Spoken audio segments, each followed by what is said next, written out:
जय हिंद। नमस्कार साथियों, आप सभी का एक बार फिर स्वागत है। साथियों, 8वां वेतन आयोग जब लागू होगा तो ये सेवारत कर्मचारियों के साथ साथ जो रिटायरीज है उनके लिए भी लागू होगा।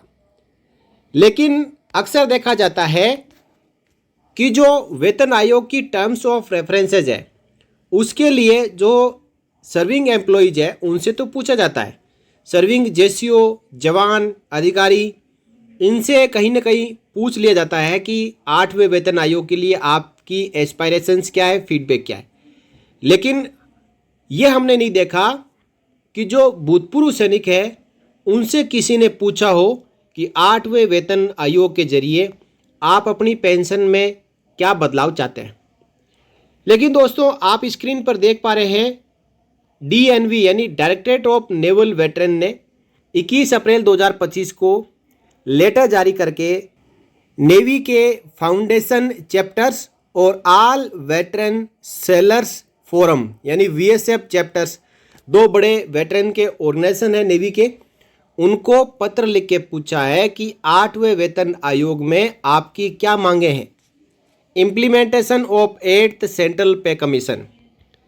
देखिए यहाँ पे लिखा है, the government of India has announced the constitution of 8th Central Pay Commission on 16 Jan 25 for central government employees including armed forces personnel. The formal notification and composition of the 8th Central Pay Commission team is yet to be announced, which is expected in due course. It is envisaged that the 8th CPC would likely take less than a year to formulate and submit its recommendations to the government of India after constitution.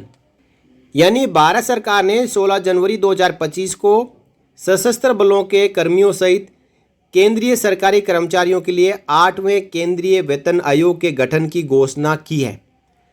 8वें केंद्रीय आयोग की जो committee है उसकी औपचारिक अधिसूचना और संरचना की घोषणा अभी बाकी है। जैसा कि हम सबको बताएं, 8th CPC की कमेटी की घोषणा अभी तक हुई नहीं है, जो कि नियत समय में होने की उम्मीद है। और ये अनुमान लगाया जा रहा है कि 8वें वेतन आयोग को गठन के बाद अपनी सिफारिशें तैयार करने और भारत सरकार को सौंपने में 1 वर्ष से भी कम समय लगेगा।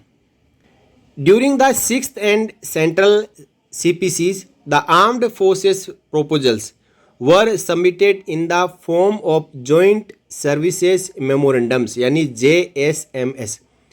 The JSMs were based on extensive deliberations among the three services, prepared after a careful analysis of inputs and views received from various field formations and units of the three services. The essence of the JSMS was to put the perspective the hardship, risk and hazards faced by the armed forces personnel while performing their duties vis-a-vis monetary compensation provided to them. इसका मतलब कि 6ठे और 7वें वेतन आयोग के दौरान armed forces के प्रस्ताव संयुक्त सेवा ज्ञापन के रूप में प्रस्तुत किए गए थे। जेएसएम तीनों सेनाओं के बीच व्यापक विचार विमर्श पर आधारित थे, जो तीनों सेनाओं के विभिन्न फील्ड संरचनाओं और इकाइयों से प्राप्त इनपुट और विचारों के सावधानी पूर्वक विश्लेषण के बाद तैयार किए गए थे। जेएसएम का सार सशस्त्र बलों के कर्मचारियों द्वारा अपने कर्तव्यों का पालन करते समय सामना की जाने वाली कठिनाइयों, जोखिमों और खतरों को परिप्रेक्ष्य में रखना था। साथ ही उन्हें प्रदान किए जाने वाले मौद्रिक मुआवजे के बारे में भी बताना था। दोस्तों, जिस प्रकार NCJCM है उसी प्रकार आर्मी, एयरफोर्स, नेवी की भी एक JSM है। ये एक संयुक्त सेवा ज्ञापन संस्था है जिसको कि आर्मी, एयरफोर्स, नेवी के JCO जवानों, अधिकारियों और पूर्व सैनिकों से जो प्रपोजल्स मिलते हैं वेतन आयोग के लिए वो भेजे जाते हैं और वो इसके ऊपर चर्चा करते हैं और बाद में फाइनली जो टर्म्स ऑफ रेफरेंसेज है, जो मुद्दे हैं, वो सरकार को भेजे जाते हैं। अब देखिए जो प्रपोजल्स है, as the collation of these JSMs have a lead time due to processing and preparing and final submission to the 8th CPC, it is requested that proposals from naval veterans in respect of the following aspects be collated by the NF chapters and VSF chapters and be forwarded to this headquarters। यानी जो भूतपूर्व सैनिकों से जुड़े हुए जो मामले हैं, मुद्दे हैं जो कि 8वें वेतन आयोग में उठाए जाने हैं, वो एनएफ चैप्टर्स और वीएसएफ चैप्टर्स भूतपूर्व सैनिकों से कलेक्ट करेंगे और नेवल डीएनवी यानी डायरेक्टरेट ऑफ नेवल वेटरन को भेजेंगे, जिसमें कि प्रोपोजल ऑन पे स्ट्रक्चर एंड पे बैंड के ऊपर भेजा जाए, proposal on allowances and admissibility conditions, proposals on pensionary and terminal benefits, proposal on service conditions, proposal on introduction of new allowances along with detailed justification or any new proposals or point। इन सभी point के ऊपर naval veteran को NF chapters और वीएसएफ chapters को directorate of naval veteran को लिख के भेजना है। जो पॉइंट यहाँ पे दिए गए हैं, इनके अलावा भी कुछ ऐड करना चाहते हैं तो न्यू प्रोपोजल्स और पॉइंट में शामिल कर सकते हैं। और फॉर्मेट जो होगा प्रोपोजल का वो इस प्रकार होगा, सबसे पहले बैकग्राउंड लिखा जाएगा, फिर प्रोपोजल लिखा जाएगा, उसका जस्टिफिकेशन होगा और फाइनली उसमें रिकमेंडेशन होगी।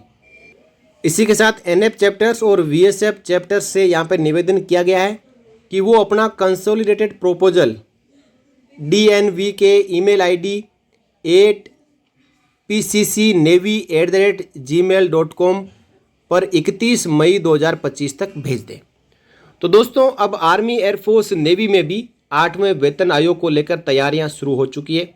उनसे प्रोपोजल मांगे जा रहे हैं। 8वें वेतन आयोग की जो एस्पायरेशंस है, जो उम्मीदें हैं, साथ ही साथ जो टर्म्स ऑफ रेफरेंसेस है, उनके ऊपर जो मुद्दे 8 CPC को भेजने हैं उनके बारे में पूछा जा रहा है, मांगा जा रहा है और कहा जा रहा है कि 1 साल से भी कम समय लगेगा 8वें वेतन आयोग को अपना प्रोपोजल जो है सरकार को सौंपने में।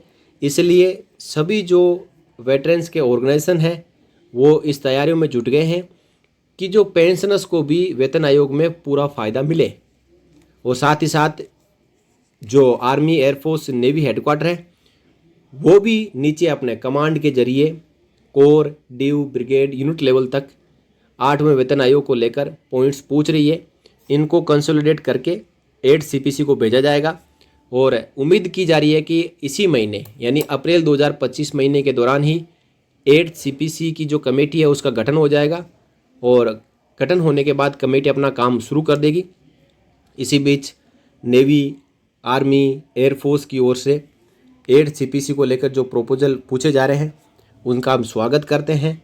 और एनएफ चैप्टर्स हो, चाहे वीएसएफ चैप्टर्स हो या फिर एक्स सर्विसमैन के जितने भी ऑर्गेनाइजेशन हो जो रजिस्टर्ड हो, वो अपने प्रोपोजल्स अपने अपने वेटरन डायरेक्टरेट को समय पे भेजें ताकि पेंशन से जुड़े हुए जितने भी मुद्दे हैं या फिर लंबित मांगे हैं या फिर अब तक के जितने वेतन आयोग आए हैं उनमें पेंशन विसंगतियां हैं वो समय पर सरकार को भिजवाई जा सके और कुछ मुद्दों का 8वें वेतन आयोग के जरिए हल निकलवाया जा सके। तो आर्मी और एयरफोर्स के बाद अब नेवी ने भी अपने वेटरन से पेंशन से जुड़े मुद्दों के बारे में प्रोपोजल पूछ लिए हैं और जितने भी नेवल वेटरन्स हैं वो अपने अपने पॉइंट है जो अपने ऑर्गेनाइजेशन के जरिए जल्द से जल्द डायरेक्टरेट ऑफ नेवल वेटरन को भिजवा दें। इस वीडियो में इतना ही दोस्तों, फिर मिलेंगे अगले वीडियो में आपसे जुड़ी हुई और जानकारी के साथ। तब तक के लिए जय हिंद, जय Bharat, Vande Mataram. For more updates, subscribe to our channel and enjoy watching the videos.